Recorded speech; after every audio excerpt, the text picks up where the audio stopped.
están? Bien. Qué bueno, hace calor, sí. Yo no les voy a hablar en latín, les voy a hablar en castellano. Así que no se asuste. A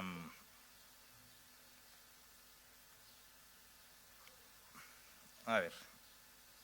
Lo voy a pedir que oremos brevemente, ya solamente para pedir de Dios la dirección de esto que viene. Así que ahí de donde está nomás, ¿cierto? Le pido que cierre sus ojitos y vamos a pedirle al Señor su bendición, ¿ya?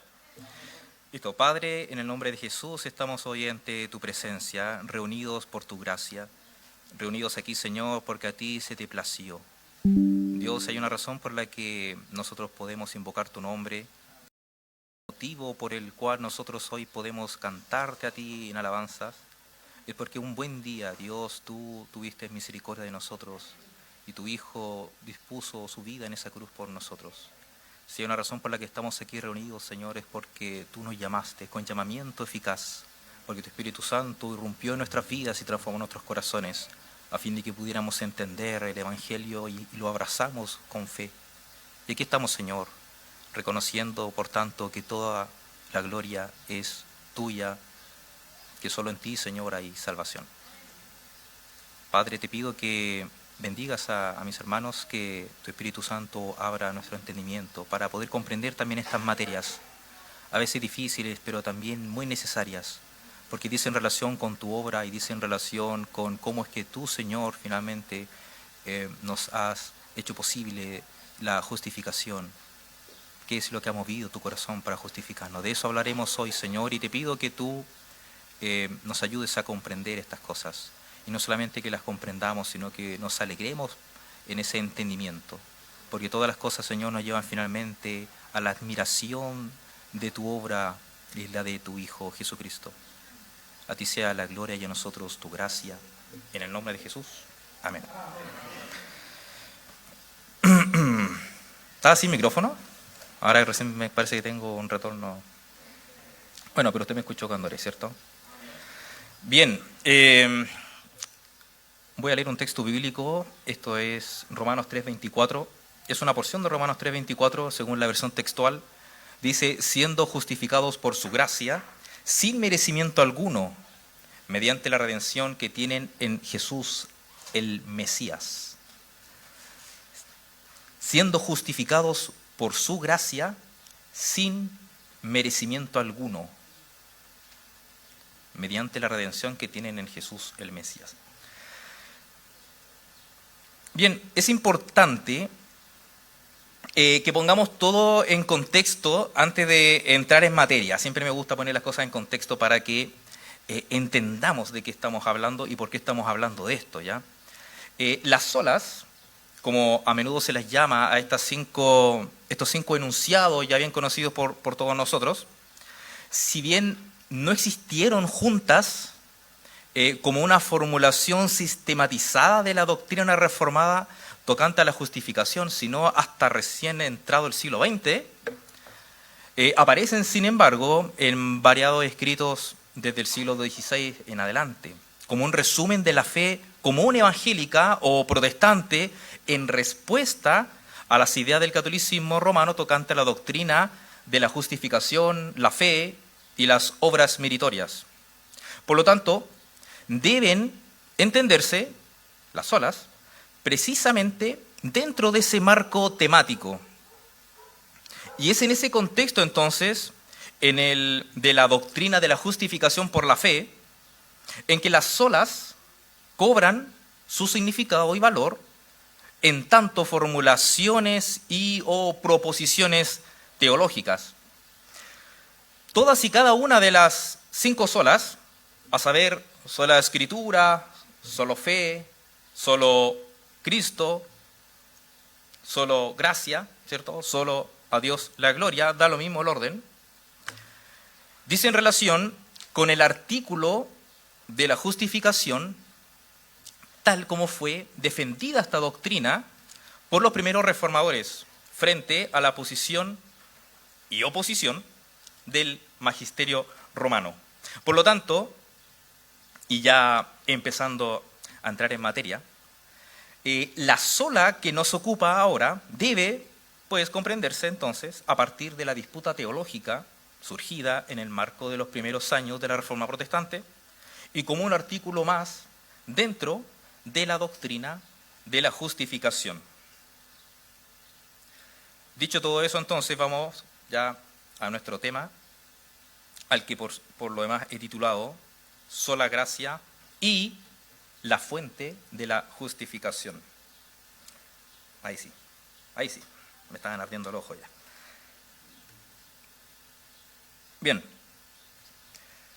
a ver, si la base o el fundamento de nuestra justificación es la justicia de Dios en Cristo y su medio, la fe con la que recibimos la justicia y la justificación, ¿cuál es entonces su fuente? ¿La fuente de la justificación? O para expresarlo de otro modo, ¿qué es? Y aquí quiero que ponga bien atención al énfasis que voy a hacer. ¿Qué es lo que hace posible que Dios quiera justificarnos? Porque una cosa es ¿qué hace posible que Dios nos justifique? Otra cosa es ¿cuál es el medio a través del cual yo recibo la justificación? Pero otra pregunta importante entonces es ¿qué hace posible que Dios quiera justificarnos? Nótese muy bien entonces que la pregunta que hago aquí no es ¿qué hace posible que Dios nos justifique? Eso ya fue abordado en el tema anterior, solo Cristo. Tampoco la pregunta es cómo o cuál es el medio a través del cual recibimos justificación y salvación. Esa es la pregunta a la que responde el artículo sola fe. La pregunta más bien entonces es, ¿qué es lo que mueve el deseo de Dios de regalarnos justicia inmerecida? Y a este respecto nuestra respuesta categórica es la gracia de Dios, libre y soberana. Esta es, como dijo Louis Berkhoff, la prolífica fuente de todas las bendiciones espirituales y eternas. Pero, ¿qué cosa es esta gracia por la que somos justificados? Muy a menudo escuchamos en las congregaciones a los hermanos hablar de la gracia de Dios por la cual hicieron tal o cual cosa. Y todos los creyentes, algunos en una mayor medida que otros, consienten en el hecho de que todo lo que tienen en Cristo lo tienen solo por gracia. Y esto desde luego incluye también y principalmente toda nuestra salvación. Casi en todas las iglesias locales, de hecho lo hicimos aquí al principio, se canta en cada reunión al menos una alabanza en donde se habla de la gracia de Dios. ¿Se acuerdan la canción que cantó al principio, la alabanza? Gracia sublime, ¿cierto? Y en estos tiempos, o al menos aquí en Sudamérica, se ha hecho una verdadera suerte de moda, bendita moda por lo demás, hablar de las doctrinas de la gracia. Como si de un redescubrimiento se tratase, tanto así que su contenido se tiene por tan alta estima que hablar de eso es casi el más grande de los temas bíblicos de los que uno pudiera hablar. Todos hablan de las doctrinas de la gracia. Todos quieren y creen que tienen algo que decir acerca de la gracia. Pero entendemos en realidad en todas sus aristas, en todos sus contornos, en todos sus bordes, ¿qué es la gracia? O más precisamente, y ya para entrar en materia, ¿qué se quiere significar con esto de que la gracia de Dios es la fuente desde la cual mana la justificación del hombre? Solo una cosa, que la causa impulsora, el motor que movió todo el despliegue divino con el objeto de salvar al hombre de su condición caída, de absolverlo de su pecado y condenación, no se encuentra en el propio hombre, ni en ningún otro lugar fuera de Dios mismo. No tiene su asiento en el deseo humano, ni su origen en algún derecho, digamos, inalienable del que el hombre goce, sino que tiene su dominio en la libre y gratuita iniciativa de Dios.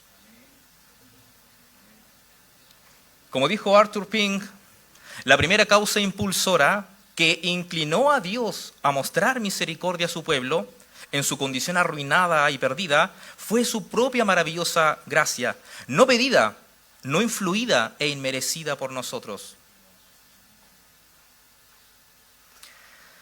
La gracia de Dios, además de entenderse como un atributo divino, es para nuestro efecto el favor inmerecido y deliberado de Dios, que encuentra su primera expresión en su deseo benevolente de darse a sí mismo para el bien de sus criaturas finitas y racionales, no por causa de alguna virtud personal de aquellos que son los objetos de su bondad, no por sus méritos y como un pago divino a alguna virtud humana que merezca salvación a modo de recompensa, sino por la misericordia y amor con que Dios contempla a sus criaturas caídas. La gracia es, por tanto, la gratuidad de todo lo que Dios da. Esto es, lo que entrega sin costo para el hombre y sin reparo de su trabajo. Es la dádiva otorgada al ser humano únicamente sobre la base de su propia bondad, la de Dios, e independiente de toda fuerza externa que la impulse o constriña. La gracia de Dios, en especial en este contexto soteriológico que nos ocupa, es su determinación de hacer bien a aquellos que no lo merecen, ni lo han ganado por sus propios esfuerzos. Es la libre y gratuita intervención de Dios, cuyo costo, nótese bien, es asumido por Él mismo en atención de su propósito soberano con respecto al designio de su voluntad. Como bien lo dijo John Stott, la gracia es Dios amando, Dios inclinándose hacia abajo, Dios acudiendo a rescatar, Dios entregándose generosamente en y por medio de Jesucristo. Y de una manera semejante, otro comentarista bíblico dice, se ha procurado dar varias acepciones al término, pero tal vez la más gráfica sea definir la gracia como el amor en descenso. Y decimos que la fuente y la causa eficiente de la justificación es la gracia salvífica de Dios, porque sin ella, sin la gracia de Dios, el costo de nuestra redención y justificación sería tan alto que no tendríamos forma alguna de librarnos del castigo que su justicia requiere. Así como en todos los demás estados de la gracia, la regeneración, la reconciliación, la adopción, la santificación, la glorificación, la justificación solo es posible en la medida que Dios quiera justificar.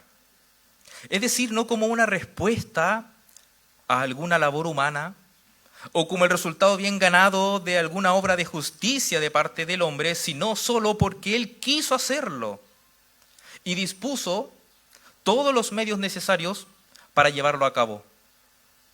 La razón de ello, su indefectible fidelidad a su promesa de bendecir en Cristo a todas las familias de la tierra. Y esta promesa, que no quede duda, encuentra también su fuente en la misma gracia. Dios quiso prometer y bendecir. En palabras más sencillas, nada le debe Dios al hombre. Todo es por gracia. El Evangelio es un sistema de gracia. Como escribió el apóstol Pablo a Timoteo y también a Tito, cito, quien nos salvó y llamó con llamamiento santo, no conforme a nuestras obras, sino según el propósito suyo y la gracia que nos fue dada en Cristo Jesús. ¿Cuándo? Antes de los tiempos de los siglos. A Tito le escribe, pero cuando se manifestó la bondad de nuestro Salvador y su amor para con los hombres, nos salvó no por obras de justicia que nosotros hubiéramos hecho, sino por su misericordia, por el lavamiento de la regeneración y por la renovación en el Espíritu Santo, el cual derramó en nosotros abundantemente por Jesucristo nuestro Salvador, para que, justificados por su gracia, viniésemos a ser herederos conforme a la esperanza de la vida eterna. Lo anterior, entonces, nos debe llevar a una expresión favorita de los reformadores. Anteriormente vimos que uno de los grandes lemas de la Reforma Protestante es esa frase de tan solo 2 palabras, pero cargada de significado doctrinal. Solo Cristo. Solamente Cristo. Una expresión similar y que es también un importante lema de la Reforma es este que ahora nos ocupa. Sola gratia. Por la sola gracia. Esto significa que ninguna mediación de la Iglesia, en tanto institución y por sus autoridades eclesiales, ni aun por la intercesión de los santos canonizados por la Iglesia de Roma, puede mover a Dios a misericordia. Ninguna obra humana, ningún sacramento o penitencia puede lograr la salvación y la justificación. Solo la gracia de Dios, libre y soberana, es suficiente para colocar al hombre en una correcta posición legal ante él. Justificación. Solo por su gracia, entendida como favor inmerecido, es que los hombres somos apartados y limpiados de toda maldad. Santificación. Y es únicamente por esa gracia toda soberana que nacemos a una nueva condición de vida por el poder del Espíritu de Dios que opera indefectiblemente en nuestros corazones recalcitrantes, regeneración. Es solo por gracia que Dios, en Cristo Jesús, nos redime de Satanás y del pecado, de la muerte y de la ley. Y es por supuesto que sí, como escribió Pablo en Efesios 1:7, según las riquezas de su gracia, que tenemos por Cristo, la redención y el perdón de pecados. Ningún estado soteriológico o estados de la gracia y ninguna de las bendiciones de que gozan los creyentes en Cristo serían posibles si Dios no hubiese tenido de nosotros misericordia, si su gracia especial y salvífica no nos hubiera alcanzado. Como leemos en Efesios capítulo 2, versículos 8 al 9, porque por gracia sois salvos por medio de la fe, y esto no de vosotros, pues es don de Dios, no por obras para que nadie se gloríe. La dádiva de Dios, que es en Cristo Jesús, según Romanos 6:23, la vida eterna allí regalada, no es sino la realización de la gracia de Dios, que Él nos concede por su Hijo, aún a pesar de nosotros mismos. Y si vamos más atrás, hacia la eternidad pasada, vemos que la predestinación divina que nos otorga la adopción por medio de Jesucristo responde al designio de Dios que es, como dice también Pablo, según el puro afecto de su voluntad para alabanza de la gloria de su gracia. La gracia está presente en todas las esferas de nuestra redención.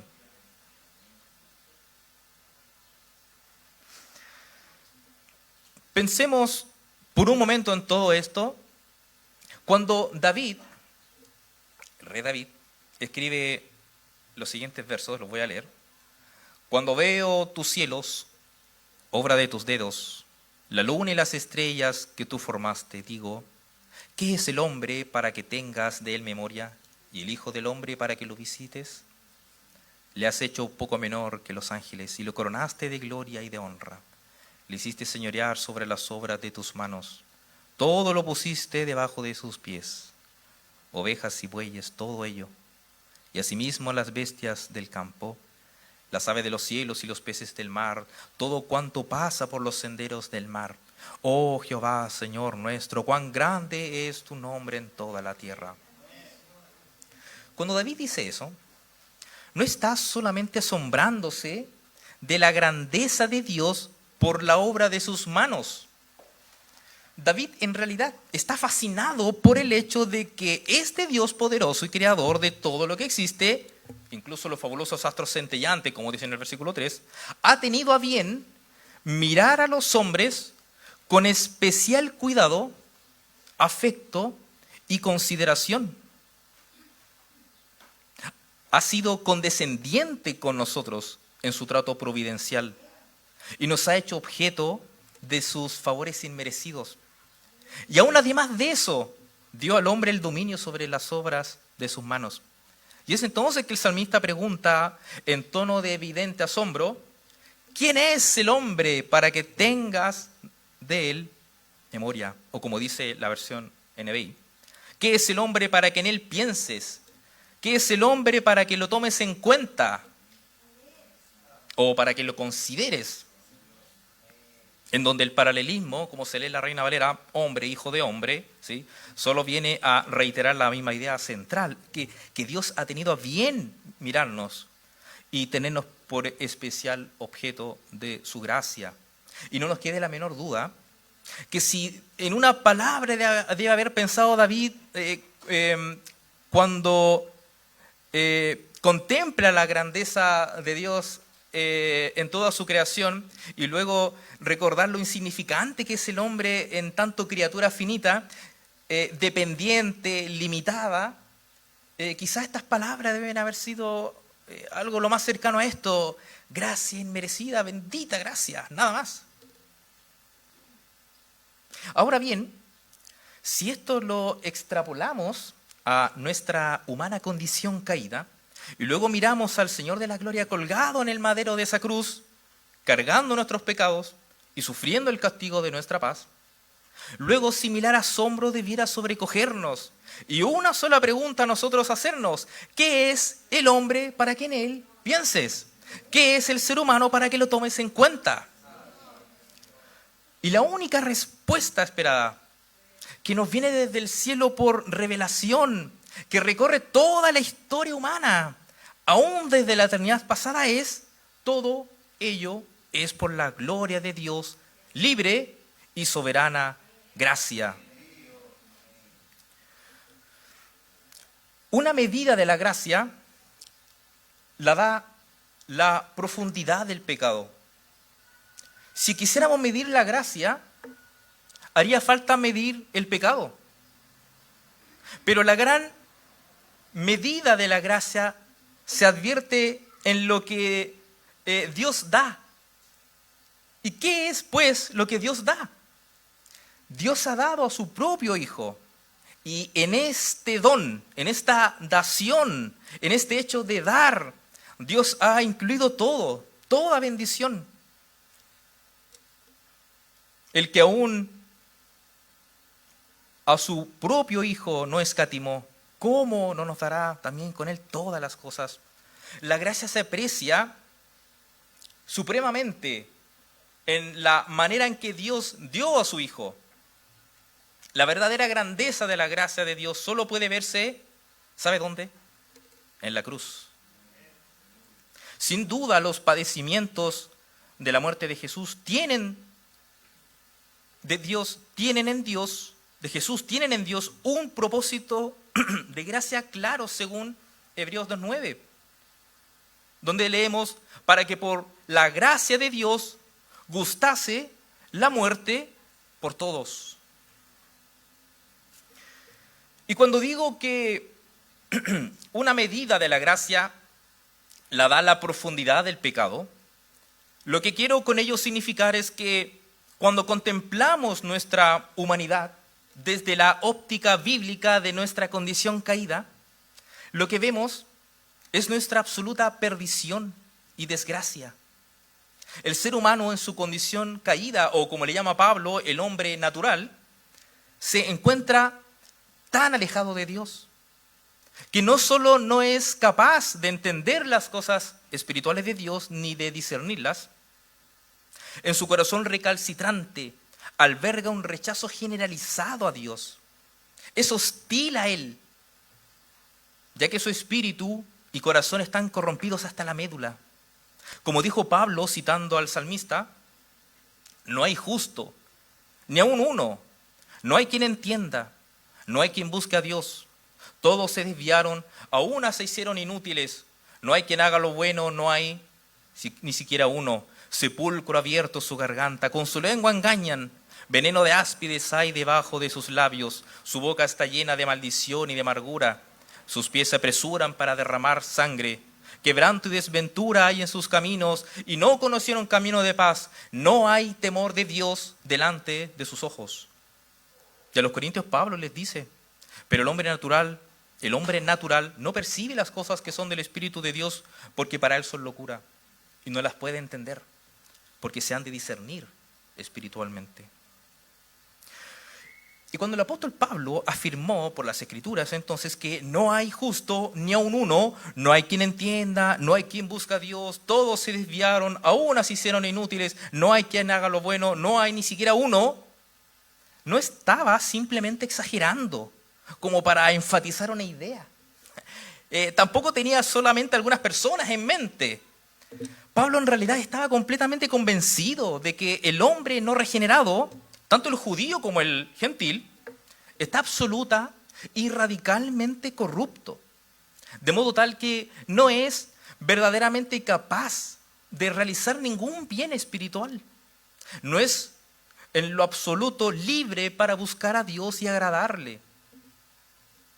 Esta es la misma idea que se expresa en Romanos 1, 21-22 respecto a la humanidad pasada, donde Pablo escribe, pues habiendo conocido a Dios, no le glorificaron como a Dios ni le dieron gracias, sino que se envanecieron en sus razonamientos y su necio corazón fue entenebrecido. Profesando ser sabios, se hicieron necios. ¿Osaría alguno decir que estas últimas palabras de Pablo solo competen a hombres del pasado y que son, por lo tanto, extrañas al hombre moderno en lo que afirman? ¿O diremos acaso que ningún hombre es lo suficientemente vil como para no poder ir, movido nada más que por su propio esfuerzo y deseo, a los pies de Cristo, arrepentido de sus pecados y anheloso de hacer lo que es santo y agradable delante de Dios?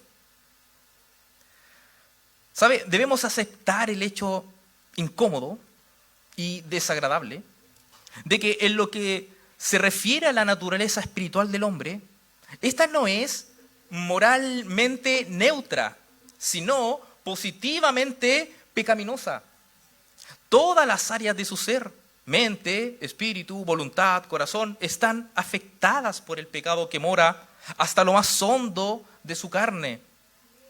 En consecuencia, el hombre natural solamente es libre para escoger entre formas de pecado, pero no es verdaderamente libre para nunca pecar, ni para dejar de hacerlo. Jesús mismo refutó esa pretendida idea de libertad que tenían los judíos cuando les dijo: todo aquel que hace pecado, esclavo es del pecado. Y dice: y si el Hijo les libertare, serán verdaderamente libres.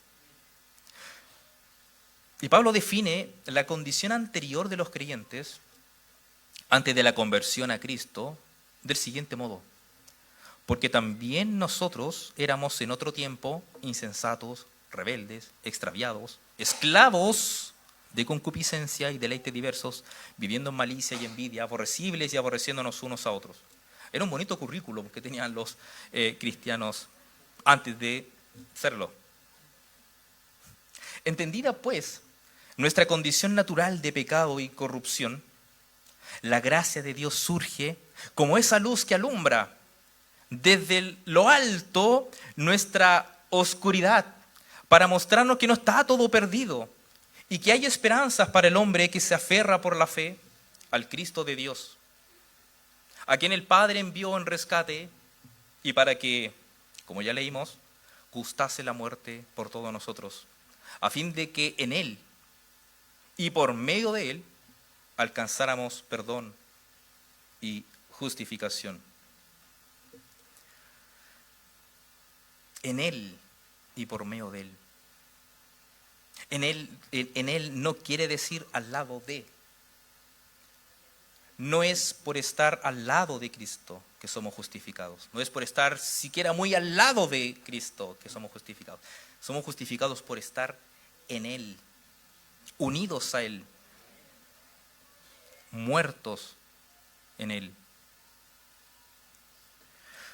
Sola gracia, por la sola gracia, debe ser para nosotros, así como fue para los reformadores y también para todos aquellos que comprendieron cuál es la razón del actuar de Dios en medio de los hombres, una expresión no solo favorita en nuestra manera de referirnos a la obra de Dios por nosotros sus escogidos, sino también una frase cargada de su pleno significado. De manera que cuando pensemos acerca de nuestro lugar en Cristo, a una sola voz digamos agradecidos por su sola gracia, libre y soberana gracia. Y como en esta última estrofa del poema del conocido escritor de himnos del siglo XIX, el presbítero escocés Horatius Bonar, titulado No lo que han hecho mis manos, debemos nosotros también recitar: alabo al Dios de la gracia, confío en su verdad y poder, Él me llama suyo y yo le llamo mío, mi Dios, mi gozo y luz. Aquel que quien me salvó y libremente perdón da, le amo porque Él me amó y vivo porque Él vive. Permiso.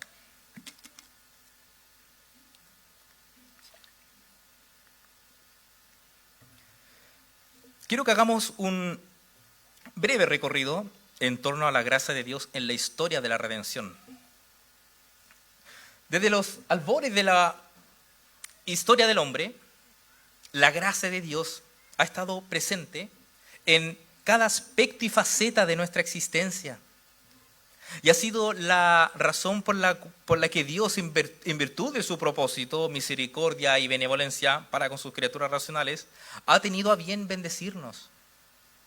Pero esta gracia no solo se ha visto manifestada en la forma de la redención, que es, por cierto, la más sublime y magnánima expresión de la gracia divina, sino también mediante el trato providencial con que Dios ha también suplido las necesidades físicas de la gente del mundo, sin que ello entrañe la remisión del pecado o la vida eterna, sino únicamente esos aspectos del favor divino para con sus criaturas que son ilimitados en cuanto al alcance de su benevolencia.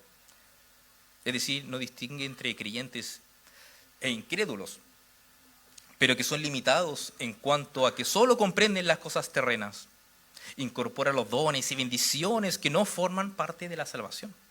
Esta es la gracia de Dios, también llamada a veces gracia común, a la que alude Jesús en el Sermón del Monte, cuando exhorta diciendo: amad a vuestros enemigos, bendecid a los que os maldicen, haced bien a los que os aborrecen, orad por los que os ultrajan y os persiguen, para que seáis hijos de vuestro Padre que está en los cielos. Y nótese esta frase: que hace salir su sol sobre malos y buenos, y que hace llover sobre justos e injustos. En otro lugar, Jesús nos dice también de Dios el Padre que es benigno para con los ingratos y malos. En su paso por Listra, Bernabé y Pablo amonestaron a los ciudadanos locales por su idolatría, diciéndoles: en las edades pasadas Él, o sea Dios, ha dejado a todas las gentes andar en sus propios caminos, si bien no se dejó a sí mismo sin testimonio, haciendo bien, dándonos lluvias del cielo y tiempos fructíferos, llenando de sustento y de alegría nuestros corazones. También el salmista declara: bueno es Jehová para con todos, y su misericordia sobre todas sus obras. Los ojos de todos esperan en ti, y tú les das su comida a su tiempo. Abres tu mano y colmas de bendición a todo ser viviente. Tal es la generosidad de Dios que, como dice también el salmista en otra parte, la tierra, oh Señor, está llena de tu misericordia. Ahora bien, en lo que respecta a la esfera más trascendental de nuestra existencia y que dice relación con la gracia redentora o salvífica de Dios, también llamada particular o especial, la gracia especial, basta con ir al principio de la narrativa humana, a la de nuestros ancestros bíblicos, para comprender cómo es que esta gracia ha sido la causa impulsora de todo aquello de lo que gozan los que han recibido salvación. Y esto lo comenzamos a ver a partir del propio relato de la caída en Génesis 3, en donde la gracia de Dios se muestra por su iniciativa salvífica. Luego de haber desobedecido al mandamiento de Dios, no hubo una sola intención de parte de Adán o de Eva en acercársele en busca de refugio. En lugar de ello, intentaron por sus propios métodos salir al paso de su situación. ¿Qué hicieron? Se cosieron hojas de higuera y se hicieron delantales. La primera reacción de la pareja caída, cuando oyó a Dios que se paseaba por el huerto, no fue clamar su ayuda, no fue salir dando alaridos de socorro, fue esconderse. Asimilemos esto, por favor. No fue el hombre quien buscó a Dios, fue él quien dio el primer paso. Fue Dios quien tomó la iniciativa en la reconciliación con el hombre. El Señor, por su gracia y misericordia, se aproximó al hombre y le preguntó: ¿dónde estás tú? Y esa pregunta continúa Dios haciéndola hoy a los hombres de este mundo. ¿Dónde estás tú? Nótese el sentido de la pregunta, que no intenta inquirir en la ubicación física de Adán en ese momento, como si Dios no supiera dónde estaba físicamente Adán, sino en su condición espiritual. Esto hace que la pregunta sea especialmente importante para cada hombre y mujer que respira en este mundo, ya que en Adán todos están tan distanciados de Dios como aquella primera pareja humana. Desde el Génesis ya vemos que Dios es el que toma la delantera y acerca sus pasos a la reconciliación de los hombres con Él. La promesa mesiánica de Génesis 3:15 es la gran prueba de este favor inmerecido. Dios, no estando constreñido a proveer un medio de salvación, el medio único de salvación, anunció al hombre su voluntad de enviar un Salvador al mundo que aplastaría la cabeza de la serpiente y restauraría todas las cosas en él. Cierto es que en todo lo que se refiere a nuestra salvación, Dios es quien toma siempre la iniciativa. Nótese el versículo 21 de este mismo capítulo. Y Jehová Dios hizo al hombre y a su mujer túnicas de pieles y los vistió. No sé si se ve un detalle aquí interesante. ¿Por qué Dios se habría molestado en proveer de vestimenta a Adán y a Eva si ellos ya estaban vestidos? Se habían hecho estos delantales. El acto mismo de entretejer entonces unas cuantas hojas de higuera y hacerse esta especie de cinturones no debe verse únicamente como un intento de ellos de tapar su desnudez en el sentido más natural de vestirse.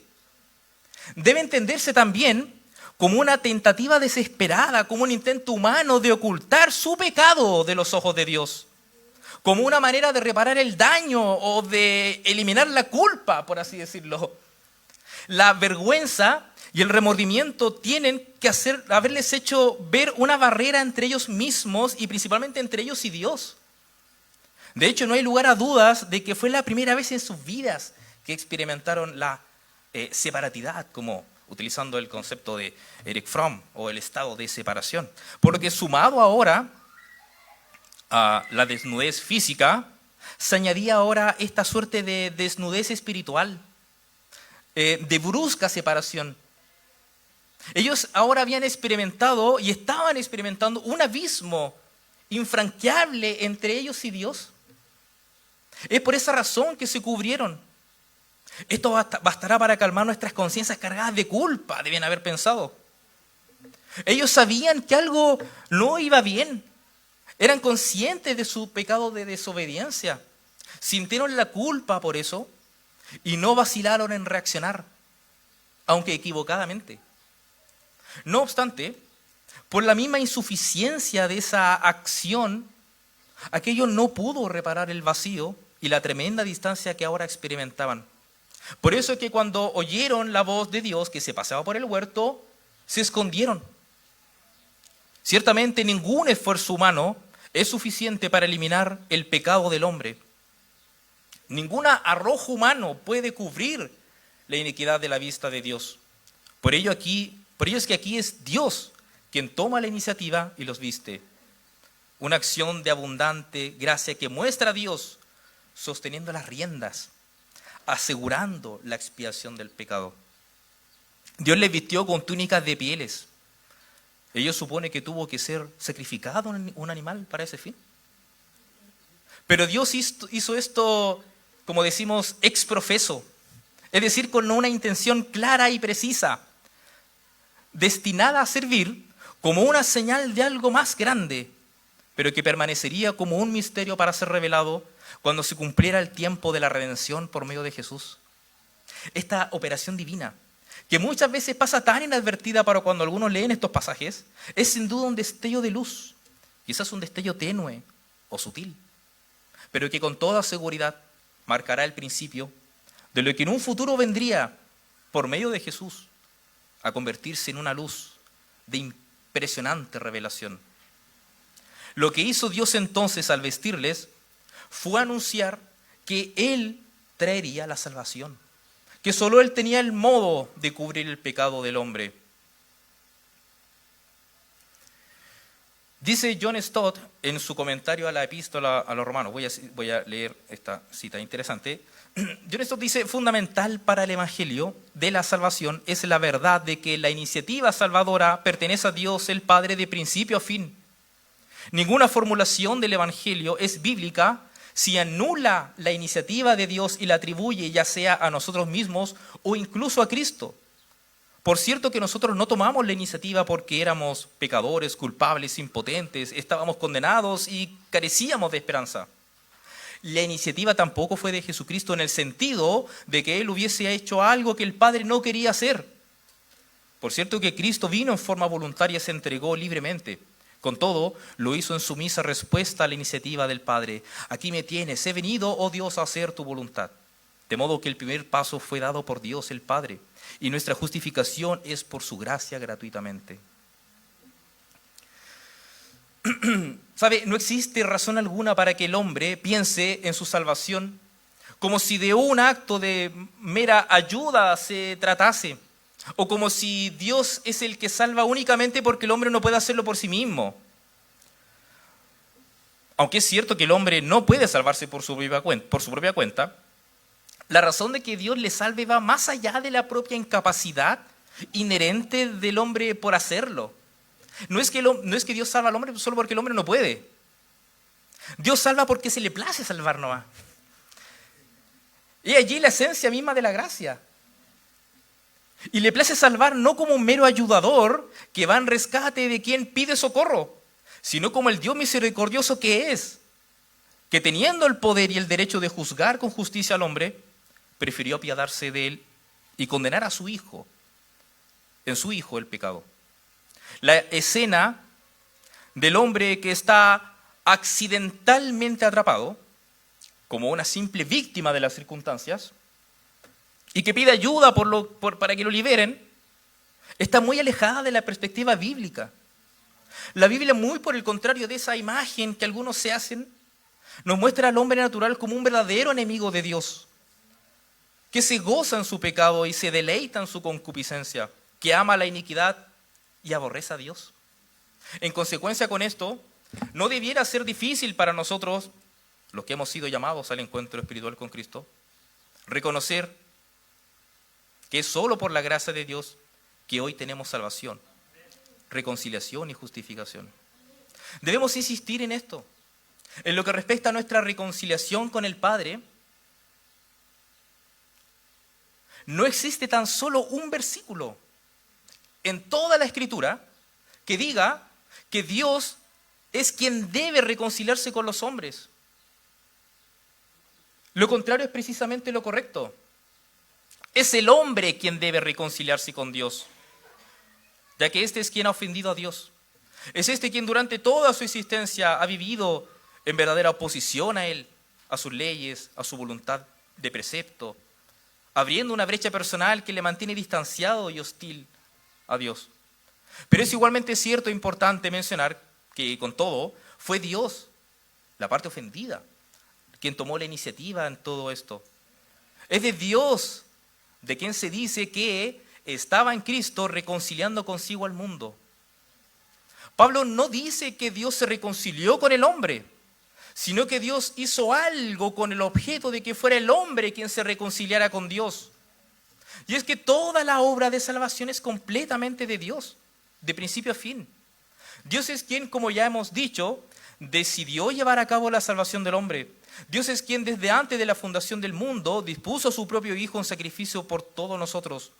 Ya vimos en Génesis 3:21 que fue Dios quien proveyó de vestido a nuestros padres Adán y Eva, dando con ello a entender que el único que podía y haría posible la salvación, la redención y la reconciliación del hombre era Él mismo.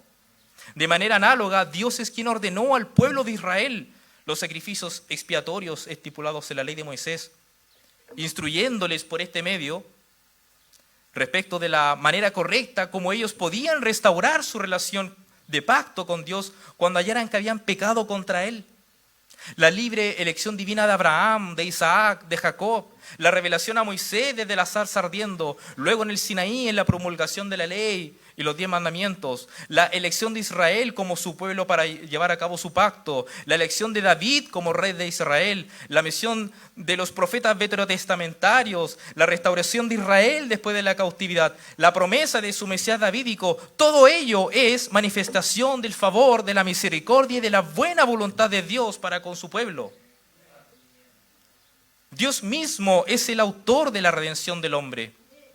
Él es quien sostiene al redimido en su gracia y su misericordia, quien le preserva y sustenta, quien le hace estar firme y sin caída hasta el final. Como David ya casi al final del Salmo 8, y como esa gran muchedumbre redimida en Apocalipsis 7:10, podemos nosotros decir confiados, la salvación es de Jehová.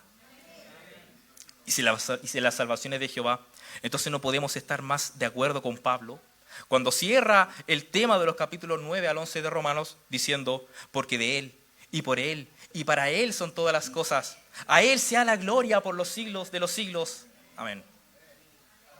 Al decir que todas las cosas son de Él, por Él y para Él, Pablo está reconociendo que Dios es quien, en todo lo relativo a su programa salvífico, ha sido la causa, el medio y el fin. De otro modo, si queremos encontrar la fuente de la cual dimana nuestra salvación, miremos al Señor. Si queremos conocer al responsable de que hoy seamos salvos, miremos pues al Señor. Por último, si lo que queremos es entender el fin último, la razón de por qué este Señor nos salvó nuevamente, miremoslo a Él. La alabanza espontánea con que finaliza Pablo es también nuestra expresión al comprender toda esta obra divina de redención. A Él sea la gloria por los siglos. Amén. Me voy a extender un par de minutos más. ¿Está bien? ¿Está bien? Sí. Aprovechando que no vino el otro invitado. Recapitulando lo que ya he dicho acerca de la gracia de Dios, en tanto fuente de nuestra justificación y razón del proceder benevolente de Dios para con nosotros, debemos tener en cuenta que no es verdaderamente posible separar la gracia del don que la acompaña. Esto significa que cuando decimos que la fuente de la cual dimana nuestra justificación es la gracia de Dios, lo que significamos también con ello es que la propia justicia por la cual somos justificados es en sí misma un don de gracia. Parece trabalengua, no sé si lo entendió eso. A esto hace referencia el apóstol Pablo cuando dice: pues si por la transgresión de uno solo reinó la muerte, mucho más reinará en vida por uno solo, Jesucristo, los que reciben la abundancia de la gracia y del don de la justicia. Parece también que este es el don al que hace reiterada alusión el apóstol en esta porción de la epístola, 4 veces en los versículos 15 y 16, lo cual es evidente por el constante intercambio entre los términos justificación, justicia y justos, que vienen a darle significado al don de Dios del que habla Pablo en el versículo 15. Bueno, esa es mi tesis en mi primer libro sobre la justicia de Dios, a qué se refiere Pablo con esa expresión. La justicia que recibimos es un don de gracia, precisamente por el hecho de que no se trata de un estatus que el hombre posee por sí mismo o en virtud de sus propias fuerzas y méritos. Esta justicia, o sea, la justicia de la justificación, la justicia imputada en otras palabras, es sumamente necesaria, dado el estado de condenación en que se encuentra el hombre a causa de sus transgresiones. Si ha de ser absuelto delante de Dios y declarado justo, es necesario que se presente como tal frente a su tribunal. No puede ser de otra manera. Si Dios declara justo al pecador, necesariamente debe ser sobre la base de una justicia real, demostrada, no ficticia, sino auténtica. Este estatus de justo que se nos confiere no es un estatus que se tiene solo una vez que Dios ha fallado a nuestro favor, sino más bien una condición forense con la cual nos paramos ante Él. Dios nos declara justos porque somos justos ante Él. Una declaración hecha sobre un fundamento previo, la justicia de Cristo con la que nos presentamos delante de su trono de juicio. No somos justos simplemente porque salimos con un fallo divino a nuestro favor. Somos justos en el mismo instante en que nos paramos ante el santo tribunal de Dios para oír su veredicto. Bueno, esto lo digo particularmente en un debate sobre el tema de la declaración de justicia, de acuerdo a las postulaciones de algunos autores como N.T. Wright y la línea de la nueva perspectiva de Pablo. Pero esta justicia no es nuestra, es decir, no es inherente a nuestra naturaleza. Tampoco recibimos esta justicia como un premio al esfuerzo o a la perseverancia en el bien obrar. Fuiste bueno, por lo tanto te declaro justo. Se trata más bien de una justicia ajena, que viene desde afuera de nosotros, que nos es imputada solo por la fe, por la graciosa y misericordiosa obra de Dios en Cristo Jesús. La justicia de Dios tiene su origen en su acción graciosa realizada en Cristo. Esta justicia por la cual somos justificados tiene su fundamento único en Dios, en la gracia de Dios. Es la justificación regalada, dada por Dios. La justicia por la cual es justificado el hombre es una justicia externa a él mismo, o como decía Lutero, una justitia aliena. Dije que no iba a hablar en latín, pero terminé diciendo cuál es una frase latina. O la justicia ajena, no inherente a él, sino foránea, y por consiguiente una justicia imputada, o cargada a su cuenta, si se quiere. Dios es el único que puede constituir justo al que declara justo. Recuerde lo que dice Pablo en 8:33. Dios es el que justifica.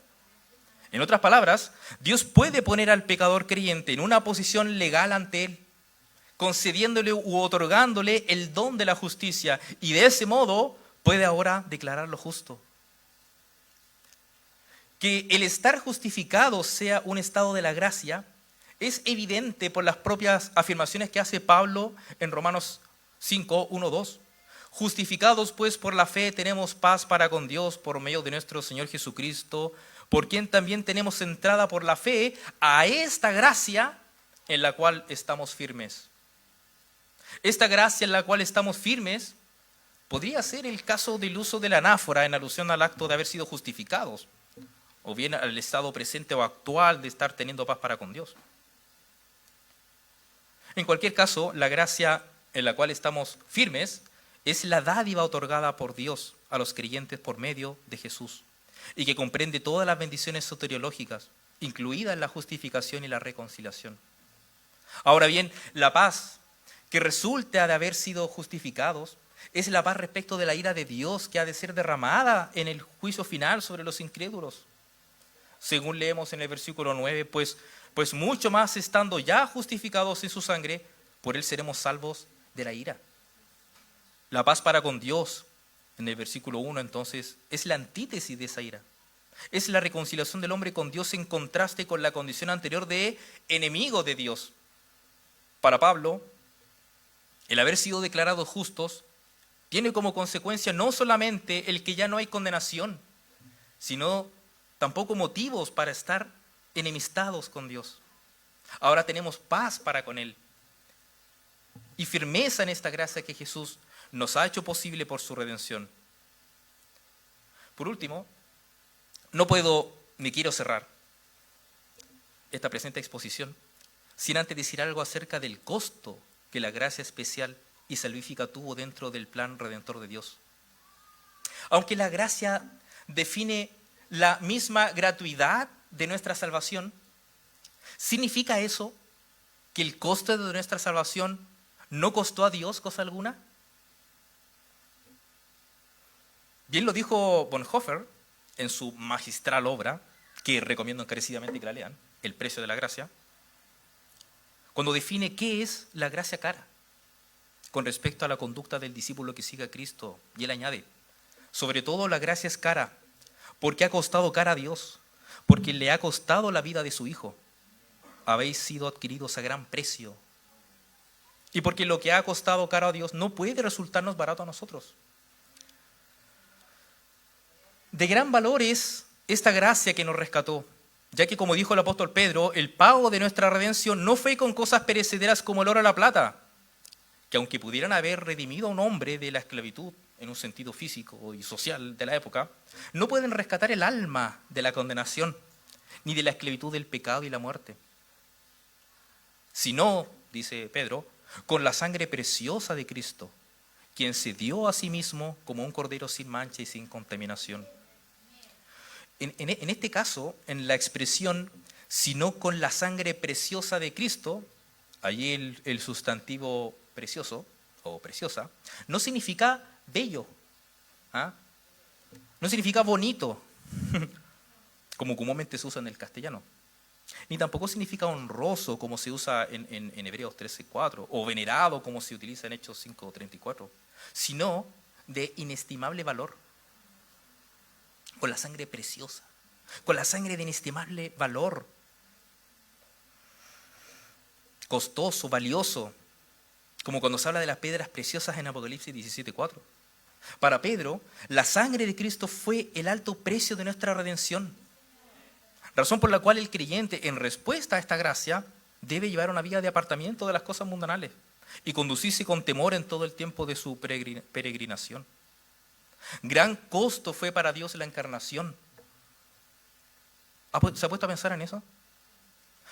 Que siendo rico se hizo pobre por amor a nosotros.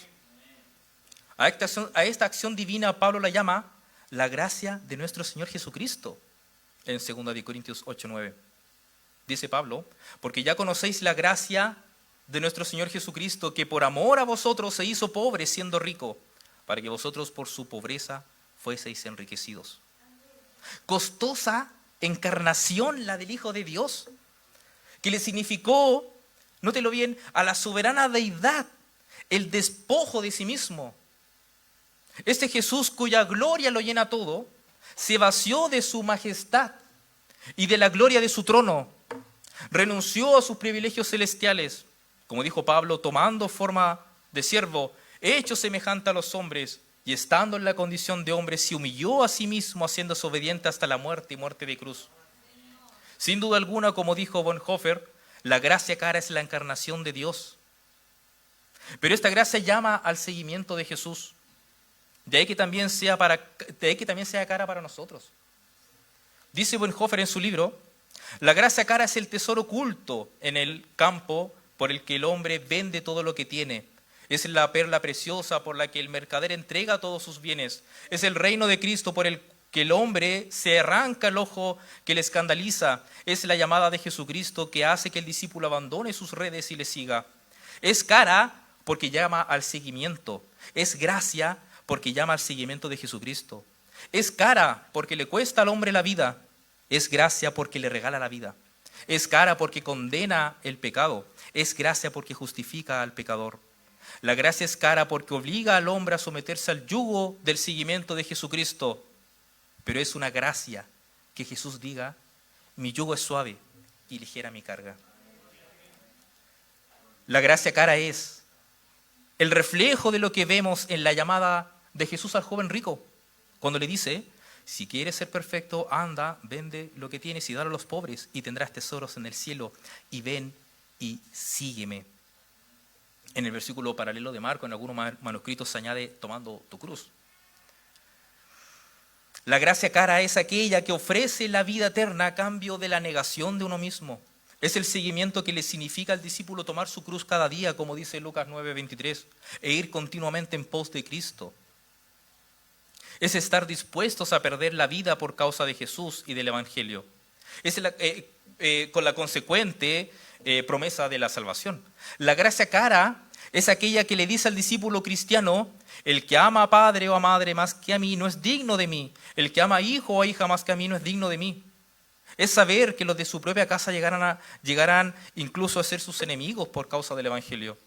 La gracia cara es desistir de las costumbres sociales que detienen el llamado del Señor. Es dejar, como lo dice en el relato de Lucas 9, que los muertos entierran a sus muertos para ir y anunciar el reino de Dios.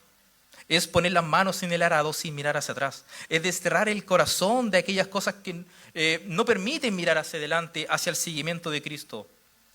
La gracia es cara para nosotros, no en el sentido de que ella sea ofrecida a cambio del pago o méritos de esfuerzos personales, o como si ella misma fuera una recompensa. De lo contrario, dejaría de ser gracia. Sino en el sentido de que por ella no solo llegamos a ser salvos, también nos identificamos de tal manera con el Cristo crucificado que la renuncia al yo se transforma en una consecuencia necesaria, en algo que nos impele a llevar una forma y estilo de vida traducida en el seguimiento de Jesús, con todo lo que eso implica respecto del abandono a lo mundanal. Y ya para concluir y una reflexión final, aunque este no fue un estudio exhaustivo en torno a la gracia de Dios, mucho más quedaría por decir si ese fuera el caso. Hemos podido responder a la pregunta importante que aquí nos ocupó y que dice relación con la fuente de nuestra justificación. ¿Qué es lo que hace posible que Dios quiera justificarnos? Nuestra respuesta firme y categórica, su gracia, sola e inmerecida gracia, libre y soberana gracia. La gracia de Dios en la justificación no consiste en que Él pasa por encima de su propia ley para perdonarnos nuestros pecados, dejando a un lado su propio trono de justicia desde el cual juzga todas las acciones como un juez justo, sino en que nos declara justos aún a pesar de que no lo somos por nosotros mismos. Por esta gracia estamos unidos por la fe al Cristo de la gloria, posicionados sobre la roca de su justicia, la cual es nuestra justicia por imputación y por nuestra unión con Él, que tiene carácter permanente. Dios no muestra su gracia justificando al impío en su condición de impío, sino porque estando por la fe en Cristo, es un justo delante de su trono celestial. Es un justo que ante los ojos santos del Dios Santo es considerado como alguien que ha cumplido de modo satisfactorio su santa ley. Es más, no meramente es considerado como si fuera un justo ante Dios. No hay aquí una ficción legal. Por gracia, mediante la fe, realmente es hecho legalmente un justo a la vista de Dios. Somos justos porque llevamos sobre nuestras almas impías la justicia perfecta del Hijo de Dios. de quien hemos sido revestidos y en quien permanecemos por el poder de su Santo Espíritu. A Él, al Dios Trino y Uno, sea toda la gloria y la alabanza. Muchas gracias, hermanos.